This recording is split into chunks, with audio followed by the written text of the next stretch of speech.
Youth Congress സംസ്ഥാന അധ്യക്ഷൻ രാഹുൽ മാങ്കൂട്ടത്തിലിന്റെ ജാമ്യാപേക്ഷ പരിഗണിക്കുന്നത് വരുന്ന ബുധനാഴ്ചയിലേക്ക് മാറ്റി.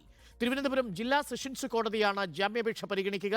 രാഹുലിന്റെ അറസ്റ്റിൽ പ്രതിഷേധിച്ച് നടന്ന സെക്രട്ടേറിയറ്റ് മാർച്ചിൽ ഷാഫി പറമ്പിൽ MLA ഒന്നാം പ്രതിയാക്കി കേസെടുത്തു.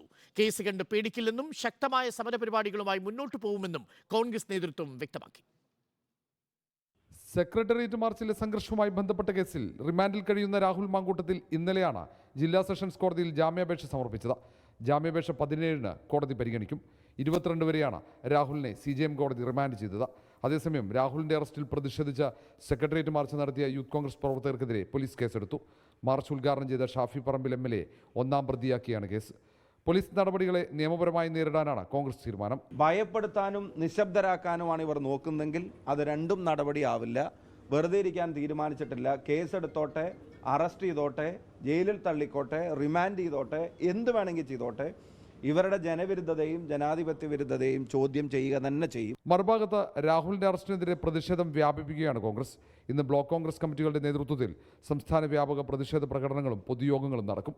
പ്രതിപക്ഷ രാഷ്ട്രീയ പ്രവർത്തനത്തെ തടസ്സപ്പെടുത്താനാണ് സർക്കാർ ശ്രമിക്കുന്നതെന്ന് പ്രതിപക്ഷ നേതാവ് ആരോപിച്ചു. പ്രതിപക്ഷ രാഷ്ട്രീയ പ്രവർത്തനത്തെ തടസ്സപ്പെടുത്തുക, അതിനെ അടിച്ചമർത്തുക എന്നുള്ള സ്റ്റാലിനിസ്റ്റ് നയമാണ് ഈ ആധുനിക കേരളത്തിൽ ശ്രീ പിണറായി വിജയൻ നടപ്പാക്കാൻ ശ്രമിക്കുന്നത്. രാഹുലിന്റെ അറസ്റ്റ് നടപടികളുമായി ബന്ധപ്പെട്ട ഗുരുതര ആരോപണങ്ങൾ ഇതിനോടകം കോൺഗ്രസ് ഉയർത്തി കഴിഞ്ഞു. അറസ്റ്റിനെ കോൺഗ്രസ് രാഷ്ട്രീയ ആയുധമാക്കിയതോടെ പ്രതിരോധത്തിലാണ് സർക്കാർ. റിപ്പോർട്ടർ, തിരുവനന്തപുരം.